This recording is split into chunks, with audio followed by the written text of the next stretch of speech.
Lisbon food can be overwhelming. Endless must-try lists, tourist traps everywhere. How do you actually avoid disappointing meals here? We ate 10 traditional classic dishes in Lisbon. No chains, no comfort food. And by the end of our video, you'll know what to order and what to skip, and how not to waste a single euro on food in Lisbon.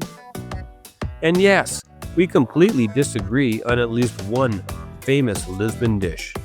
Alright, let's get started with Pastel de Nata. Pastel de Nata is Lisbon's poster child dessert. Tiny egg custard tarts with a blistered top, flaky buttery layers, and a hint of cinnamon.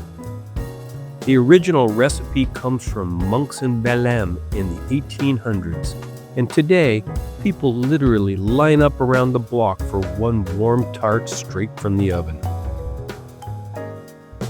Hello again. So having a pastel de nata, flaky, delicious, sweet. So is this little custard tart actually worth the hype and the lineup? For us, it's split. For me, this is 100% must-eat in Lisbon. But for Jay, they're just a little too rich. We definitely both agree they must be warm for the best pastel de nata. There's so many spots to get one. Our favorite is Matagaria. And by the way, if you're planning a trip to Lisbon and you want more honest food verdicts just like this, hit subscribe so you don't waste money on tourist traps. The Bifana is Lisbon's street food workhorse. Bifanas is really, I think, probably Portugal's the only place that has bifanas, and it's so simple. It's basically a pork sandwich. Thin slices of pork simmered in garlicky, paprika-spiked sauce, stuffed into a crusty roll, usually with mustard, maybe a little hot sauce, and sometimes even with cheese. It's cheap, it's quick, and locals eat it standing at the counter with a beer. But if you're only in Lisbon for a few days, is this simple pork sandwich a must-try, or just an easy filler meal? For both of us, it's a Lisbon must. We even had it for dinner one night. One of the famous spots for Bifanas is O Trevo, and it's good there, but our favorite Bifana spot is Solar da Madalena.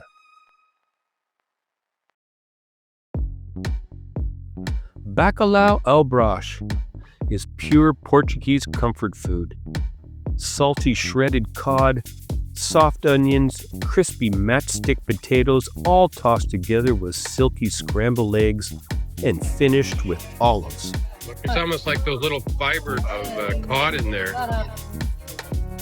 It's one of hundreds of ways Lisbon eats cod, but could be the most famous.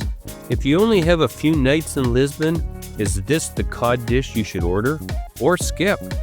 I love this dish. I've even tried making it at home, but Jay isn't convinced. There's other seafood dishes she prefers. My favorite restaurant for Bacalhau ao Brás is Regador 23. We also found this amazing little cafe in the Alfama district, La Petite Café, that had a house Bacalhau ao Brás that was amazing. So next is Sardinhas Assadas.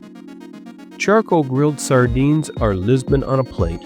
Whole fish, smoky from the grill, usually thrown down on bread with a squeeze of lemon and a pile of salad or potatoes.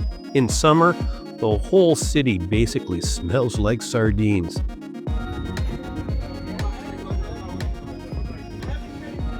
Wow, that's good. So should you join the sardine party, or is this one tradition that's better to just photograph and move on? For me, this tastes like Lisbon, so no surprise, I love it. If you're daring, give it a try. But for Jay, this is definitely on her I'd rather skip list. My favorite restaurant for sardines is Solar de Vez. Quick question for you. Would you try whole grilled sardines in Lisbon? Or is that just a hard no? Let us know in the comments. We'd love to hear from you. We're curious how adventurous you are with seafood. So now next on our list is garlic wine clams, which is one of Lisbon's most beloved seafood dishes. These fresh clams are swimming in a broth of white wine, garlic, olive oil, and cilantro. It looks simple, but when it's good, it's all about the quality of the clams and that salty, garlicky sauce.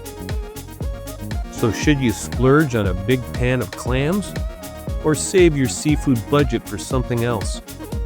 We both love this dish. It's great for lunch or as a dinner appy. We like to go to Frutaria Sardinha, which is our favorite clam restaurant. Ginjinha is Lisbon's classic cherry liqueur, a tiny shot of sweet, tart, sour cherry goodness. Usually served from an old wooden barrel at tiny bars locals have been visiting for generations. You can order it with or without a boozy cherry at the bottom. Everybody says it's like medicine. It is not, is it? No. No. Sweet and Cherry. cherry flavor. But is this just a fun tourist photo op? Or is Ginjinha actually worth hunting down between meals? You can find Ginjinha everywhere. It's cheap and definitely worth a try. There's a few famous places. Our favorite is Ginjinha Sem Rivale. We also founded Ginjinha's stand in Rosio Square that served the drink in chocolate cups. It was fantastic. Check it out. Caldo Verde is Lisbon's cozy hug in a bowl. Silky potato base, ribbons of dark green kale or collard, and a few slices of smoky chorizo on top. So if you're trying to maximize every bite in Lisbon, should Caldo Verde earn a spot on your table? Or is it one you can safely skip? Well, this is actually the one dish we both give the thumbs down on. We know people love it, but for us it's just average.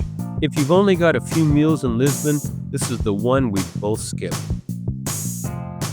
Frango Piri Piri is the spicy grilled chicken you'll see advertised all over Lisbon. Marinated in garlic, citrus, and a fiery chili, cooked over charcoal and served with fries, rice, or salad. It's the kind of thing locals grab as a casual lunch or takeaway dinner. So when you're in Lisbon and craving something familiar but local, is Piri Piri chicken a smart move or a bit of a tourist trap? Here's another dish we're split on. For Jay, this is pure Lisbon food. For me, I'm just not a huge chicken lover. Even really good chicken doesn't excite me too much. Jay's favorite restaurant for Piri Piri chicken is Bon Jardim. Chouriço Assado is all about the spectacle. A cured sausage arrives at your table perched on a little ceramic grill, then gets set on fire with gardente, so it crackles and chars right in front of you. It's smoky, salty, and very Instagrammable. But beyond the flames, does it actually taste amazing? Or is it more show than substance? Oh goodness, this is a must. Jay and I both agree this is a delicious and a fun little event. We recommend this cozy medieval restaurant, Tobradores, for this amazing flaming sausage. And now our last traditional food item in Lisbon is roasted octopus. This is a dish you'll see all over Lisbon. Tentacles boiled until tender, then roasted or grilled and served on smashed potatoes, absolutely drowning in hot olive oil and garlic. It's rich, it's showy, and it's usually one of the pricier things on the menu.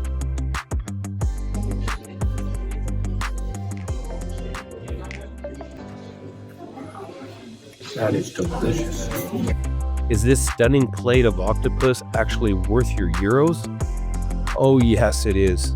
It's a must in Lisbon. This could be my favorite Lisbon meal. Jay actually tried this dish and fell in love with it. One of the best meals we had in all of Lisbon was octopus at O Portuguese Teatro. So after 10 of Lisbon's most traditional dishes, if we were coming back tomorrow, we'd 100% reorder Bifanas, garlic wine clams, Ginjinha, flaming table sausage, and roasted octopus. And we'd probably skip Caldo Verde. If you're planning a trip to Lisbon and you want to turn this into an actual eating itinerary, we put all our favorite restaurants in our full Where to Eat in Lisbon's 12 Best Restaurants video. We'll link it right here on the screen and in the description. Before you go, tell us in the comments, which of these 10 would you definitely order? And which ones are a hard no for you? If you found this helpful, hit subscribe and don't miss any of our other Portuguese series of videos, including our guide to the best restaurants in Lagos. Thanks for tasting Lisbon with us. We'll see you in the next one.